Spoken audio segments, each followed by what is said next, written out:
Welcome to Module 1 of the HPE Enterprise Architectural Patterns course. In this module, we will examine what an architectural pattern is.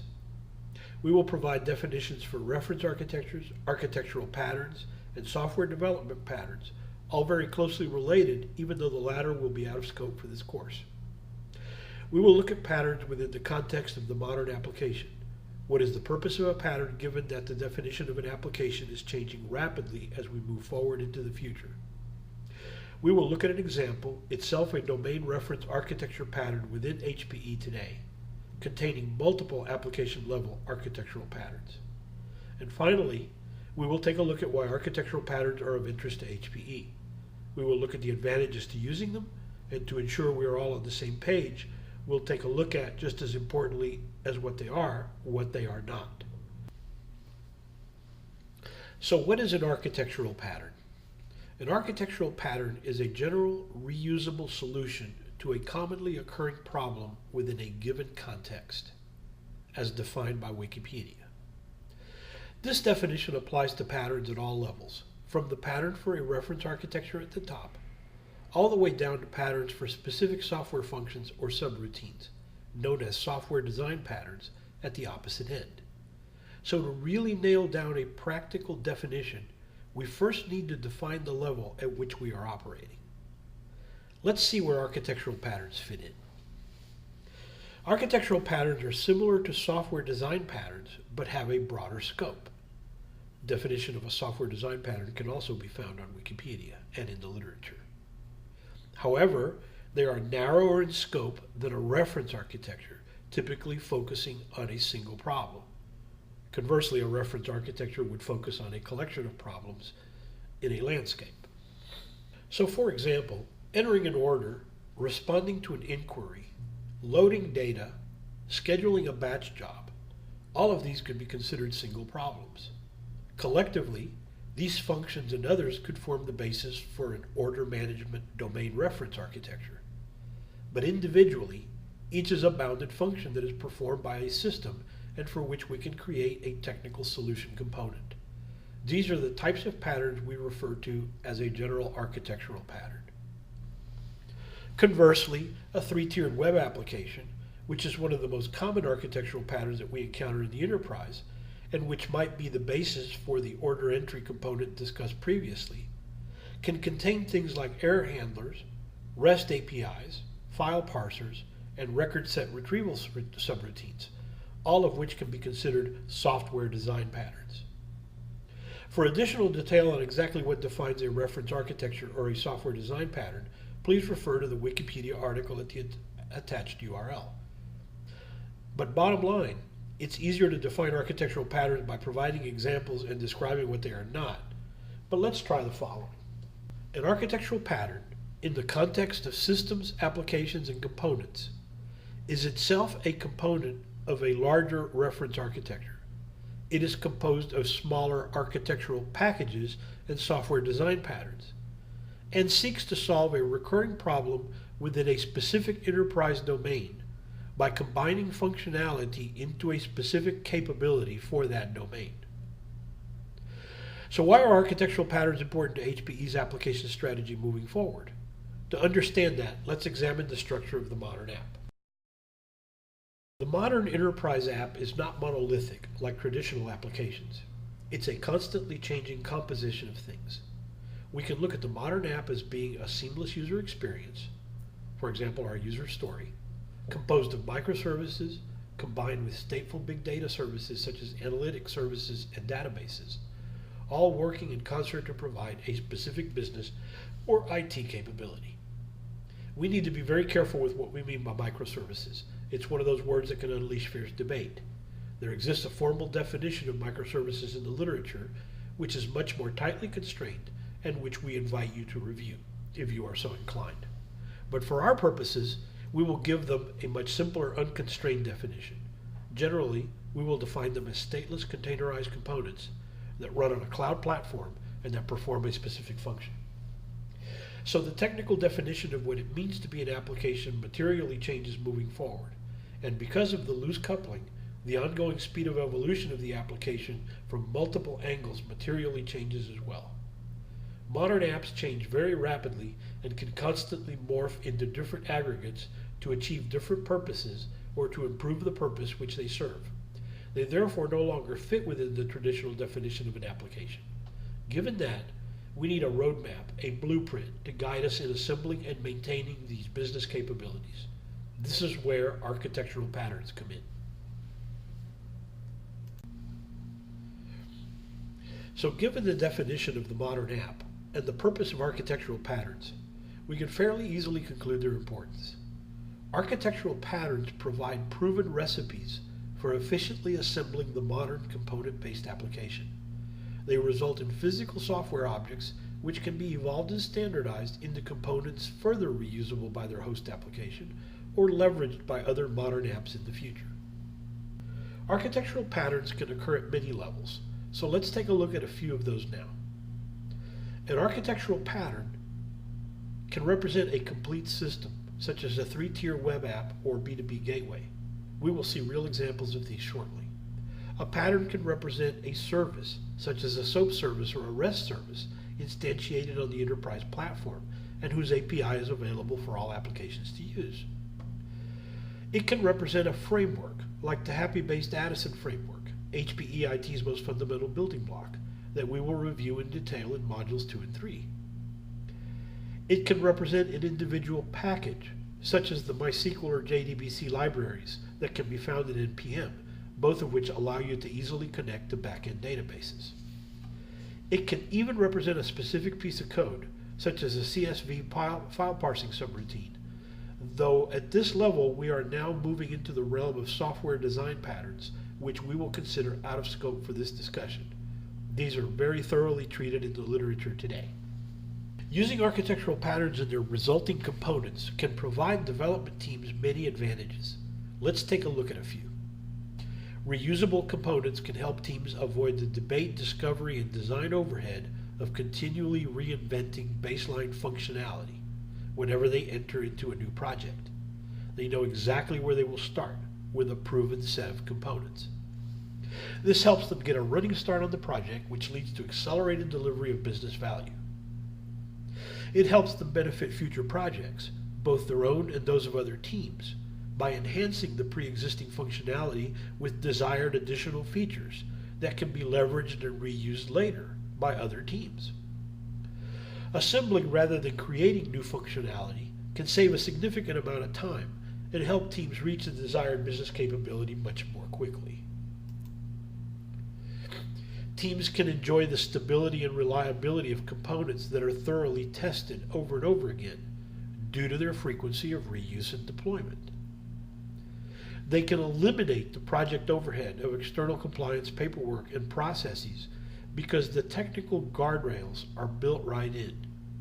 Components built as prescribed upon sanctioned frameworks will enjoy the benefits of guidance, best practices, standards, and rules manifested directly in the code, which will eliminate the need to inspect the quality into the product after the fact. Standard components will be designed to natively support automated lifecycle tools and processes, such as CI/CD, continuous integration, continuous deployment, and public repos, accelerating the deployment timeline of a project. And finally, when used within an open social coding environment, developers can enjoy the help of other colleagues, and in some cases even strangers, that might just wish to contribute to the work that they're doing. Such swarming behavior has proven to result in greater code quality and faster realization of results. Let's begin our examination of HPE's architectural patterns with our enterprise reference architecture for custom applications, illustrating our broadest scope. On the left are the various user and customer entry points, including cloud-based software as a service applications, browsers, mobile apps, external remote services, gateways, and IoT systems. These various clients are typically served via portals, web apps, B2B gateways, and proxy services, supporting a variety of protocols, including SOAP, REST, and file-based exchanges. Next, within the runtime PaaS platform, we are using the term PaaS loosely here, and its accompanying database cloud lies the focus of our discussion. The containerized modern application, here illustrated as a typical 3-tiered web application pattern, that will be examined later in great detail. The application pattern is surrounded by various standardized platform services including security, integration and messaging, analytics, instrumentation and monitoring, and development and deployment lifecycle services. All of these today require an extensive amount of effort from the development team to stand up one-off versions or to integrate with existing platforms tended by organizations that demand unreasonably heavy interlocks to perform the work.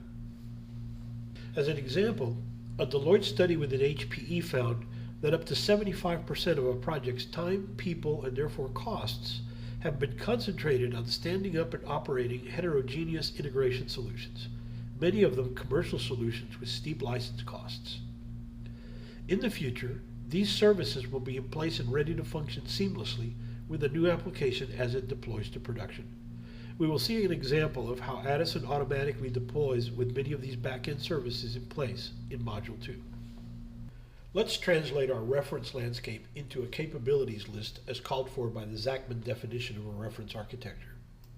Here we have gone a step further and defined HPE's choices for the platforms and technologies that comprise our complete enterprise technology spectrum. In addition to runtime platforms and lifecycle tools, we can see the big data services technologies that will support our microservices-based solutions. Why the specific technologies have been chosen is a topic for another complete course, but suffice it to say that HPE has chosen to move forward with Mesosphere DCOS and Docker Data Center, formerly Docker Enterprise, both running on OpenStack in the runtime layers, and with Kafka, Jenkins, Hadoop, ClickView, Entmon, and Ping making up the services that support our applications. By combining our containerized application logic in the top row with support services from the services tier and data services from the database as a service or database tier in the manner prescribed by the architectural patterns we are about to introduce, we will be composing efficient, reliable, and loosely coupled modern applications that make up HPE's future state business capabilities. Let's take a quick look at an example of a domain-level reference architecture, which represents the Channel Services Delivery domain. Here we have a view of the Worldwide Channel Services Network, or WWCSN, which has been simplified in order to make the business capabilities of this application easier to understand. We have also taken a few liberties with some of the proposed future services. Let's quickly walk through this landscape and see what architectural patterns we can identify that make up this particular domain reference architecture. For now, let's ignore the color coding representing the technologies, services, and frameworks. We'll come back and examine these in much greater detail in Module 3. Our first pattern represents a static web application, a common pattern which we typically use to present marketing or informational materials to the channel partner or other stakeholders. Note the other components in the drawing, which represent the runtime environment, platform services, and data analytics functions that we call out in the definition of our modern application. When we add middle-tier services in a back-end database, we now have what we know of as our typical three-tier dynamic web application, where we can actually perform operations on data in an interactive way with the partner. Here we illustrate a database which contains local master, reference, and user data to drive the application. Adding connections via REST services and API wrappers to a back-end ERP system such as SAP allows the channel partner to directly interact with functionalities like order management, installed base, entitlements, and partner labor claims. In this particular architecture pattern, the application acts as a downstream consumer of data that is published asynchronously by another application, in this case the ERP system, via the platform messaging services. The data is used by the application for reference purposes, here the BOM or bill of materials, while processing other partner transactions such as orders. Our next pattern leverages the same three-tiered application with back-end ERP that we saw before, but we have replaced the web-based UI with a B2B proxy service that interacts with the very same services and applications and allows the partner to interact with HPE on volume orders, registrations, and labor claims using standard file formats. This pattern clearly displays a high degree of reusability of a pattern-based architecture. Finally, This particular pattern illustrates a cloud-to-ground implementation of the Salesforce interface where the partner is actually performing most of his work via the Salesforce UI, and in this case files a labor claim which leverages all of the same services and back-end applications previously seen in the three-tiered and B2B examples. Notice we also added a location service, also using a cloud-to-ground connection, in order to send an address and actually generate map coordinates, allowing the partner to find the location of the customer where service is required.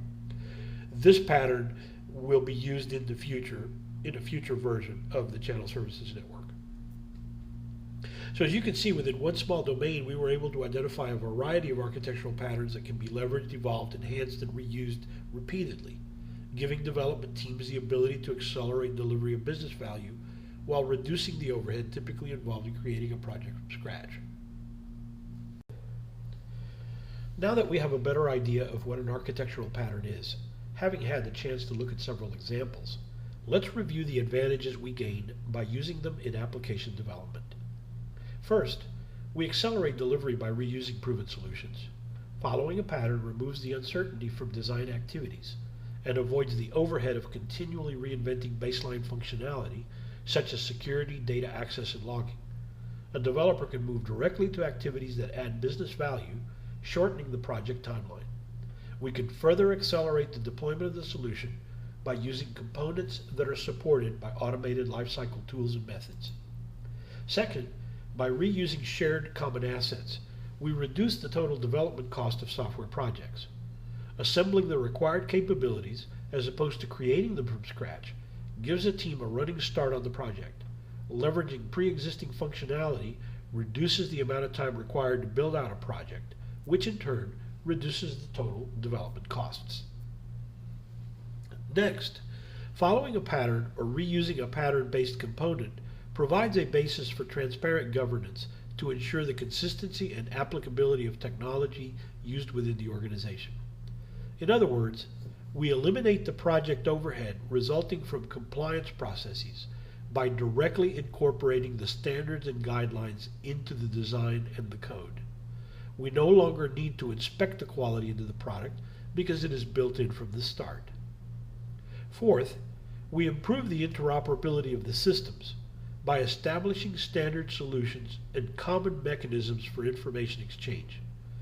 As we continually reuse and enhance the components, we test and retest, eventually achieving a system integration standard which possesses proven stability and reliability. Finally, we improve the communication inside the organization because stakeholders share the same architectural mindset. In other words, the stakeholders are all talking the same language, one based on a finite set of proven components. Confusion is reduced and delivery of business value accelerates. Of course, using patterns and the components that derive from patterns can have certain drawbacks. Obviously, there's a learning curve for developers. Rather than having a wide open field in which to develop, they are forced to learn the features, idiosyncrasies, and limitations, the guardrails, so to speak, of the frameworks within which they will work. The learning curve can result in MOC, or management of change, issues for the organization, such as new training or hiring requirements, and periods of lesser productivity as the workforce comes up to speed. It can also require a cultural shift in the personal habits of developers. They're now required to provide better in-code documentation, exhibit greater collaboration, and promote greater access to their project assets. In other words, they're now asked to color inside the lines, shifting a developer's creative freedom away from the plumbing that a lot of time is typically spent on, and more to the application logic, which is really where the business value occurs. But the drawbacks can be fairly easily overcome. By building into the components the constraints or guardrails representing the organizational rules and guidance for use of the technology, we no longer rely on paper and people processes to ensure compliance.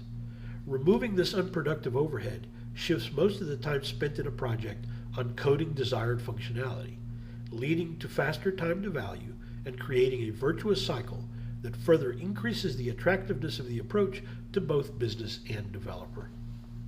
Let's make sure we understand what enterprise architectural patterns are and are not. First, they are a component or sub-assembly level view of an application structure. They are not a code level view of the application flow. That part lies within the realm of software design patterns and best practices, and as previously mentioned, that is a topic that is well documented elsewhere and is therefore out of scope for this discussion. The intent is to leave that to the developer. Second, architectural patterns are the way HPE will move forward with its structural application design.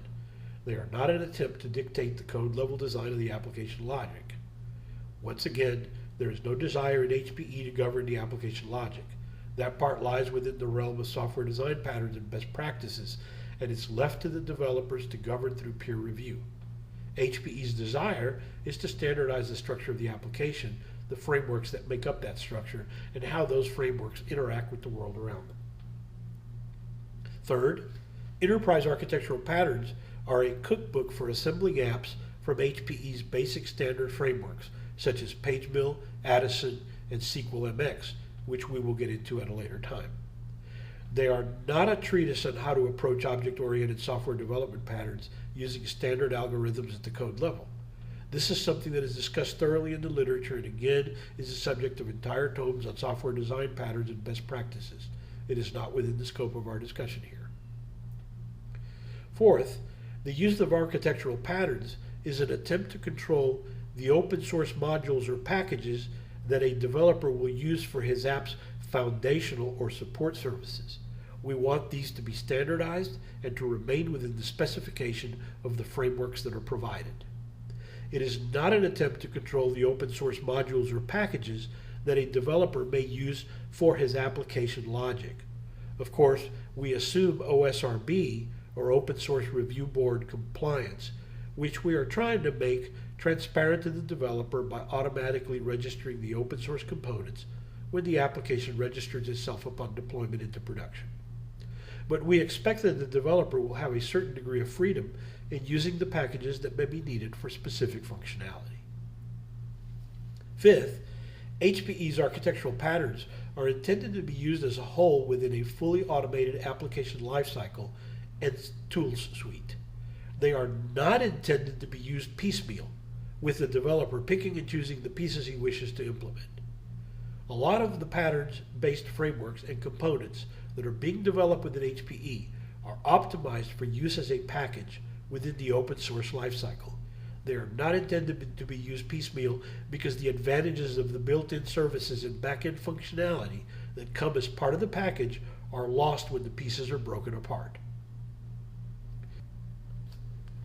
Finally, enterprise architectural patterns are aligned with and helping to drive the HPE Enterprise Architecture Future State Transformation Program. The architectural patterns presented here, including the end-to-end reference architecture, have already influenced the domain-specific designs within that program. So what are the key takeaways from Module 1? First, we learned that architectural patterns can be defined at multiple levels and contexts. As we reviewed the definitions and examples, we saw everything from HPE's end-to-end enterprise reference architecture all the way down to patterns that comprise application frameworks, such as Addison and even software packages or modules that perform specific tasks within a framework. Second, HPE IT defines patterns at two key levels of interest. We define reference architectures, both overall and for particular domains, such as the example that we saw for channel service delivery. Other examples might include business verticals like supply chain or e-commerce, or horizontal domain like analytics or integration.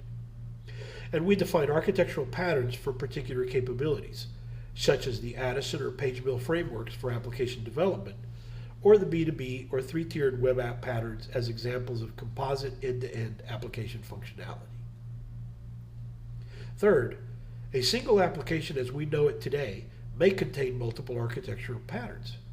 We saw that in the service delivery domain where we reviewed the worldwide CSN application, we're able to identify at least 6 distinct architectural patterns within the end-to-end application. We will review those patterns in greater detail in Module 3.